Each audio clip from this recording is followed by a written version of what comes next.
Hello, Catherine Foley is my name, and I'm going to read today from my book Beyond the Breakwater, just to help you while away the time. And today's chapter is 47, My Street. There were 3 young rowan trees across the street from my house in the Liberties in Dublin. My mother said these trees were lucky. They bore red berries in the spring, and their frayed leaves were like yellow hands, bony and long-fingered. After a number of years in rented accommodation, I moved into my new house in the Liberties in the spring of 2001. Even while the house was still being damp-proofed, dry-lined, rewired and painted. I was now a grown-up with a permanent and pensionable job as a journalist with the Irish Times. I even had a mortgage. In the summer, the leaves of the rowan trees turned a darker green.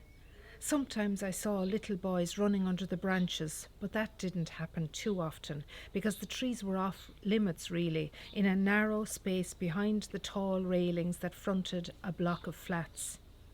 This was a nicely proportioned 4-storey block that was Art Deco in design, and as a knowledgeable architect friend told me once. I swelled with pride the day he told me.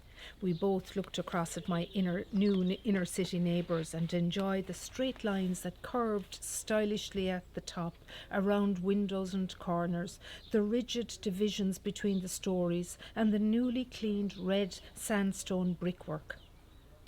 On another day, my next door neighbour told me that my street ran along good ley lines, which are ancient, straight paths or routes in the landscape that are believed to have spiritual significance. I knew immediately that she was right. All the signs for a fair sailing in my new home were good. The street was in the city centre, located near a busy junction where the cars whizzed by. Some of my neighbours had lived here all their lives. Occasionally they sat on their front steps and took the sun, hidden behind the parked cars. Sometimes they stood chatting in their doorways and watched the world go by as the evening came in. At night I heard the couples and groups of friends going home from the pub, singing, shouting, cursing, roaring, contradicting each other, and I smiled at the stories that were unfolding underneath my window. When there were fierce fights below, I imagined I was living in Pigalle, the red light district of Paris, and I sometimes wondered if I would find a body lying in a pool of blood on the footpath the next day. But the voices usually faded and they passed along up the street, making their way home. Their anger died out gradually, and as it got later and quieter, all I heard were the cars swishing by, and once the Lewis had been built, I'd hear the driver ringing the bell as he motored towards the stop at St. James's Hospital. It used to sound like a special good night salute to me and to all of us in our beds listening to the night. Ding ding, he seemed to say. Ding ding. I often thought of the family that grew up in my house before I lived there. When I first got the key, I walked through the rooms gingerly in case I disturbed anyone, even though I knew it was empty. Still, I jumped when I saw a walking stick and a forgotten green plastic Christmas tree lying in the corner of an old wardrobe upstairs. For a moment, it was as if I had intruded on someone else's time and space. Voices echo through a house. Words reverberate on a stairway or a landing. Sounds of pots and pans in a kitchen must surely leave an imprint. I wonder, is there a way of recapturing those incidental noises, of children talking, of parents whispering, of visitors laughing, and replaying them? Do sounds of a family remain in the space to be discovered, to be replayed? Sometimes in the evening when I came in, I found myself saying hello to the empty hallway, half in response to a feeling that the house had been waiting in silence for me to return, and half in response to the sounds that had once filled its rooms. I think that's why I love Walter de la Mare's poem, The Listeners. "Is there anybody there?" said the traveller, knocking on the moonlit door. And he smote upon the door again a second time. "Is there anybody there?" he said. but no one descended to the traveller. No head from the leaf-fringed sill leaned over and looked into his grey eyes where he stood perplexed and still. Of course, I'd have jumped out of my skin if anyone had descended to me in my house, and thankfully it was the same for me as it was for that traveller in Walter Delamere's poem. However, there was a sense in my new place that there was another level of sound, another level of presence, that there was a host of phantom listeners that dwelt in the lone house then, who were witness to me as they had been to the traveller. Aye, they heard his foot upon the stirrup and the sound of iron on stone.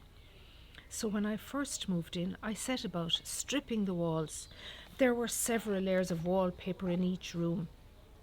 I peeled each strip away and I got a glimpse of the other eras, like the times when yellow roses were the ultimate in chic, or a lilac flock motif was chosen by the woman of the house for the master bedroom. There was a pink horizontal print too, and brown and orange circles that I'm sure must have been in vogue in the 1970s. It seemed as if a family's history was there waiting to be understood. There were light fittings and finishes too that were evidence of forgotten styles from the 1960s and even earlier. I knew that the elderly man who had lived in the house before I moved in had reared his family here. I imagined him and his wife as they were when they'd moved in first as a young couple. It must have been back in the 1940s. After stripping another layer in the small bedroom, I discovered that they, the previous owners, had at some point decided to paper and decorate the room in a deep mauve colour. I wondered what year they decided to do this and at what point in their lives they'd been at.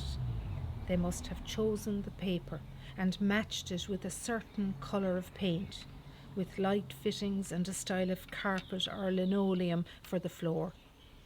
I hoped they were happy, and I'm sure they were. One or two of the neighbours mentioned them to me, and I also felt they were happy because the house in its stillness possessed a pleasant calm.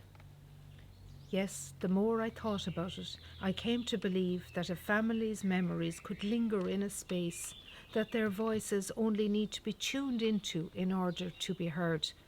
I wondered if I would leave my memories behind too, to settle in corners, to resonate from the bricks. Time slipped away, of course, and I am no longer living in that house. When it's empty again, does the silence surge softly backwards, as Delamere puts it, even if I'd like to leave an imprint, a sense of my time in that house, a sense perhaps that I was in tune with the vibrations. I suppose in the end, all you will hear is the silence.